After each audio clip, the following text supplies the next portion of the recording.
فاسألوا أهل الذكر إن كنتم لا تعلمون. ওয়ালাইকুম আসসালাম ওয়া রাহমাতুল্লাহি ওয়া বারাকাতুহু। সম্ভবত দুবাই থেকে 8780 মোবাইল নাম্বার শেষে ভাই জানতে চেয়েছেন, অ্যালকোহল খাইলে কি মানুষ নাপাক হয়ে যায়? গোসল করে মসজিদে গেলে মসজিদে তার নামাজ হবে? আলহামদুলিল্লাহ, ওয়াসসালাতু ওয়াসসালামু আলা রাসূলিল্লাহ। সম্মানিত ভাই, প্রথম কথা হলো যে অ্যালকোহলটা কি জিনিস। এটা ইথিলি আর মিথিলি অনেক সময় বলে থাকে, যেমন বিষ পান করা। তো এই ধরনের কিছু জিনিস যেগুলি খাইলে যার ভেতরে এমন কিছু কেমিক্যাল রয়েছে যেগুলির মাধ্যমে মানুষের দিমাগ নষ্ট করে দেয়, যেগুলির মাধ্যমে মানুষ সেই নেশাগ্রস্ত হয়। তো যে সমস্ত নেশা, মদ যেটা জাতীয় হয়, এই নেশাকর বস্তু খাওয়ায় ইসলামী শরীয়তে বৈধ না, এবং এগুলো থেকে আল্লাহ রাব্বুল আলামিন দূরে থাকতে বলেছেন। এখন তারপরেও যদি কেউ এটা ব্যবহার করেছে, আল্লাহ বলছেন এস প্রসঙ্গে যে অধিকাংশ ওলামায়ে কেরাম তাদের মতামত এবং কোরআনুল কারীমের যে আয়াত দ্বারা স্পষ্ট প্রমাণিত যে আল্লাহ বলছেন, ইয়া আইয়ুহাল্লাযীনা আমানু ইন্নামাল খামরু ওয়াল মাইসিরু ওয়াল আনসাব ওয়াল আজলাম রিজসুম মিন আমালিশ শাইতান ফাজতানিবুহু লাআল্লাকুম তুফলিহুন। আল্লাহ বলছেন, হে ঈমানদারগণ, তোমরা মদ, জুয়া, লটারি এবং এরকম মূর্তি পূজা ইত্যাদি থেকে, এইগুলি হলো রিজসুন মানে অপবিত্র। এগুলিকে আল্লাহ অপবিত্র বলছেন। মিন আমালিশ শাইতান, এগুলি হলো শয়তানের কাজ। এই জন্য আল্লাহ বলছেন ফাজতানিবু, এগুলো থেকে তোমরা দূরে থাকো, লাআল্লাকুম তুফলিহুন, যাতে করে তোমরা ফালাহ পেতে পারো, সফলতা অর্জন করতে পারো।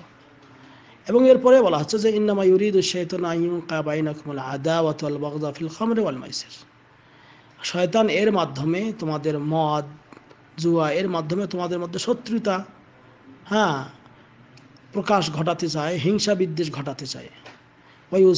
ওয়ায়ুসাদ্দিকুম আন যিকরিল্লাহ, এবং আল্লাহর জিকির থেকে ওয়ায়ুসাদ্দিকুম আন যিকরিল্লাহ, এবং আল্লাহর জিকির থেকে তোমাদেরকে বিরত রাখতে চায়। এবং ও আনিস সালাত, নামাজ থেকেও বিরত রাখতে চায়। ফাহাল আনতুম মুনতাহুন, তোমরা কি নামাজ থেকে বিরত থাকবে? তো এখানে যে রিজস আল্লাহ রাব্বুল আলামিন বললেন, এই রিজস মানে যেটা হলো কি অপবিত্র।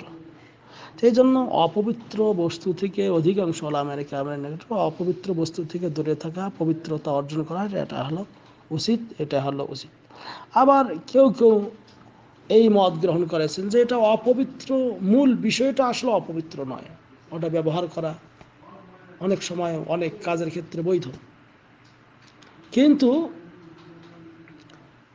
এটা যদি কেউ ব্যবহার করে, যেমন নবী করিম সাল্লাল্লাহু আলাইহি ওয়াসাল্লামের ওপর যখন মদ হারাম হয়ে গেল, নবী করিম সাল্লাল্লাহু আলাইহি ওয়াসাল্লাম অনেক সময় যে বর্তনগুলিতে এই মদগুলি ছিল, যে পাত্রে ছিল, সেই পাত্রগুলো ভেঙে ফেলতে পারে নাই বা তাকে ধুইতেও পারে নাই, অথচ মদিনার বাজারে, মসজিদে, অলিতে গলিতে মদ ঢেলে দেওয়া হয়েছিল।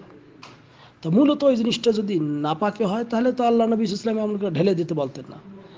যেটা সহিহ মুসলিমে হাদিসের বলে বর্ণিত রয়েছে যে, তবে আল্লাহ রাব্বুল আলামিন আপনাকে আমাকে যেই সাবধান বাণী উল্লেখ করেছেন যে এটা হলো অপবিত্র, এই অপবিত্র থেকে সাবধান হওয়াটাই উত্তম। এই জন্য করে যদি কারো শরীরে এরকম অ্যালকোহল লেগে যায়, ওই জায়গাটা ধুয়ে নিলে যথেষ্ট। আর যদি কেউ কোনো কারণে খেয়ে ফেলেছে, তাহলে সে এই গোসল করা জরুরত নাই, উজু করেই নামাজ পড়লে হয়ে যাবে, কারণ এটা ভেতরে চলে গেছে, এটার আর কোনো প্রয়োজন। তবে যদি শরীরের ওপরে কোথাও আমি জামা কাপড়ে এই সেই বদনে লেগে গেছে, ধুয়ে নিয়ে খেলাফ থেকে মানে মতনৈক্য থেকে বেরিয়ে এসে এগুলো পরিষ্কার পরিচ্ছন্ন হয়ে সালাত আদায় করাটাই হলো উত্তম, এবং পরিষ্কার পরিচ্ছন্ন হয়ে তওবা ইস্তেগফার করে নামাজ পড়াটাই হলো উত্তম। এটাই হলো সহি কথা। আল্লাহ আলম বিসওয়াব। আল্লাহ ভালো জানেন। ওয়া জাযাকুমুল্লাহু খাইরান। আসসালামু আলাইকুম ওয়া রাহমাতুল্লাহ।